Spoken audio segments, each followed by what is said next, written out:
temporary accommodation ko guys. Yan.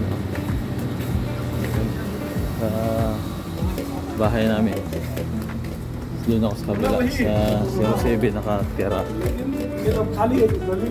Tapos ayan mga bahay namin. Ayan. Tapos ito ang pagkain ko ngayon. Sa lugaw, tsaka itlog, tsaka kubos.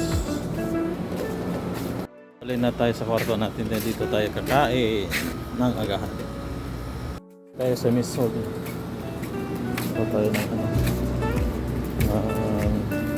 kutsara. Tinapos yung kutsara ko kahapon na plastic. So, hingi muna tayo. Wala palang kutsara. Magkakamay pala tayo ngayon. Anong talagang buhay dito? Buhay sa abroad. Kailangan dapat bumili ka ng kutsara mo, sariling kutsara mo. Sige, iba yung company. So ganito kasi talagang sarili mo. Yes lang. Sige. Abroad. Ganito talaga. Itong pagkain ngayon. 2 itlog.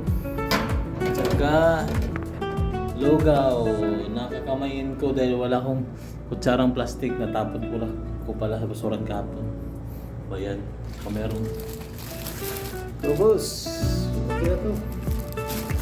Temporary lang naman to. Pagdating sa kabila, medyo okay na. Kaya kain na tayo.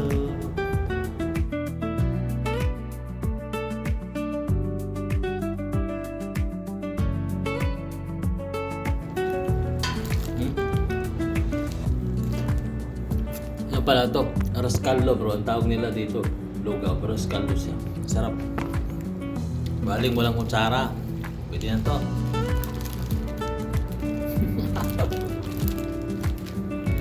First time kumain ng lugaw na walang kutsara, plastic. Pero medyo naman, sticky na yung lugaw. Hindi basa. Hindi matubig. Ayos lang. Sarap, malasa yung nila. Luto, masarap.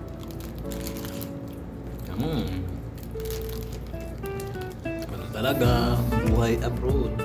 Sa mga nakaka-relate sa akin dyan, alam nyo na. Hindi buhay, akala nila buhay abroad. Sarap buhay, ganito. Malalaman nyo ang totoo kung ikaw ay isang OFW. Nakagaya ko, nagtatrabaho sa construction. Kaya, ganun lang guys. Enjoy lang ang buhay. Maging natural ka. Diba?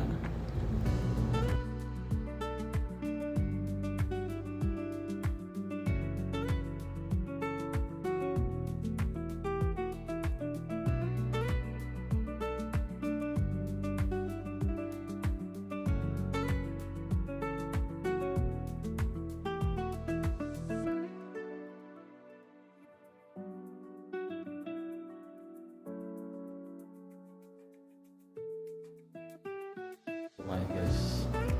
Kaya gagawin ko na naman ngayon ay nalabag ko yung kunting ko para paglipat ko sa bago. Hindi ako maglabad doon. Pero ngayon guys, yan ang bago. Pakita ko sa inyo ang aking titirahan dito. Temporary lang naman ito. Kasi naayos pa yung aking ikama at yung tawag dito, entry pass doon sa compound na talagang doon ako makakatira. Kaya dito mo ako pansamantala. Guys, ayan gaan ko ma-report na yes masyado. Tapos yung gamit ko dyan naman ang gamit ko. Ayan. Dalawang malita. Ayan. Ayan, ganun lang dito. Kasi mag-isa lang ako. Kadik-dik dito. At higit sa lahat, may aircon. Unlimited tayo na aircon mong araw. Ganun ang buhay dito. Sarap magpalamig sa loob ng accommodation. Pero sa labas naman, sobrang init. Okay lang pag dito sa loob. Masarap na tulog mo. Ganyan ang buhay of W. The aircon. Saan ka pa? The aircon na. Unlimited aircon dito. Kaya ba guys, nagbibiro lang ako. Pero Pero mag-ano muna ako, maglalaba. Buti lang nalabahan ko para wala na akong labahan sa paglipat ko sa kabilang bahay. Hindi pala bahay, accommodation. Pero may makakasama ako doon sa iyo. Yeah, dalawa kami sa isang kwarto. Kaya paglaba. Init. Sobrang init. Kita ko sa inyo aming paliguan. Ito pa yung paliguan namin. Paliguan namin guys. Ito. Yan, paliguan namin. Tapos may shower.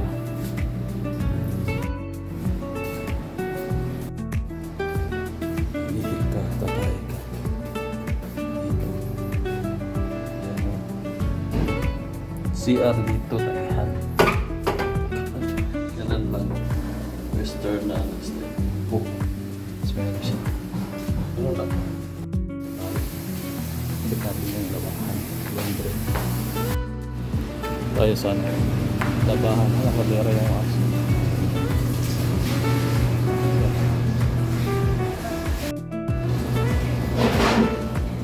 Kung pala dito yan, ang aso na kadera.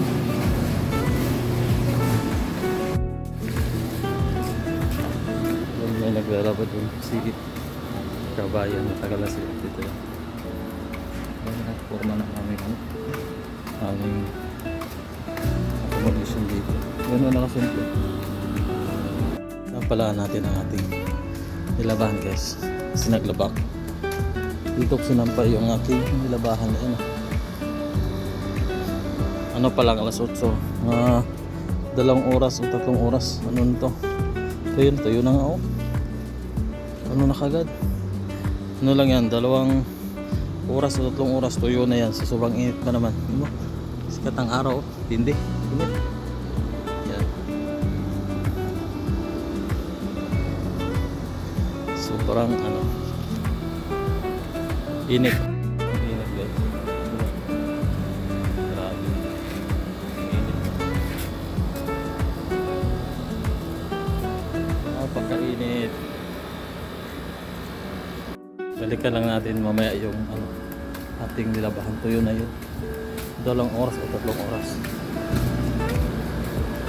Kaya balik na tayo sa ating accommodation. Pasok na tayo. Ayan o. Ganun. Kita nyo sa likod. Tabi-tabi yung mga kwarto. Ganun ang mga bahay natin. Kadalasan tig-apat sa isang kwarto. Pero ngayon, temporary ako. Kaya nag-iisa lang ako dito sa ating kwarto. Kaya pasok na tayo dahil ang init sa labas. Yun na guys, quick tour na tayo sa aking accommodation dito sa Saudi Arabia. Ito lang pinakamaganda guys. May aircon. Yan lang. Malamig. Kaya pag nasa kwarto ka, nakaka-relax ka, nakatulog kang maigi dahil komportable ka ang yung ano sa loob ng kwarto dahil aircon siya.